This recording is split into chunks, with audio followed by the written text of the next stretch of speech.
Hello friends, welcome to my YouTube channel fun with Nava. তো আজকে আমি একটা ছোট্ট মোট্ট একটা স্ন্যাক্স রেসিপি নিয়ে এসেছি। জানি না এটা আমি ট্রাই করেছি, এটা এমন করে বানানো হয় কি না ওটা আমি জানি না। জাস্ট এক দুইটা ইউটিউবে রিলস দেখলাম, তো ভাবলাম কি দেখি ট্রাই করি।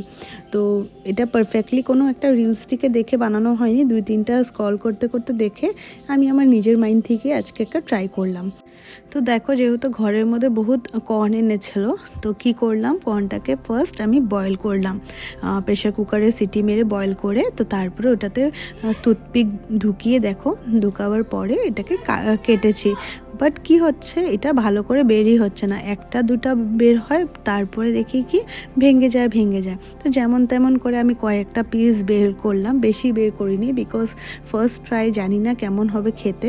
তো এটার জন্য কয়েকটাই করলাম। তো তারপরে এটার মধ্যে স্পাইসেস দিলাম, টারমেরিক পাউডার দিলাম, দেন জিরা পাউডার, তারপরে চাট মশলা, তারপরে অল্প কর্নফ্লাওয়ার, দেন সল্ট, রেড চিলি পাউডার, এগুলো সব কিছু দিয়ে আমি ভালো করে মিক্স করেছি। এই দেখো, কর্নফ্লাওয়ারও লাস্টে দিয়েছি। তো ওগুলোকে ভালো করে মিক্স করেছি। যতক্ষণ এটা ভালোভাবে মিক্স না হয়, ওটাকে মিক্স করতে হবে। তো মিক্স করার পরে আমি একটা কড়াই নিয়েছি, ওটার মধ্যে রিফাইন অয়েল দিলাম।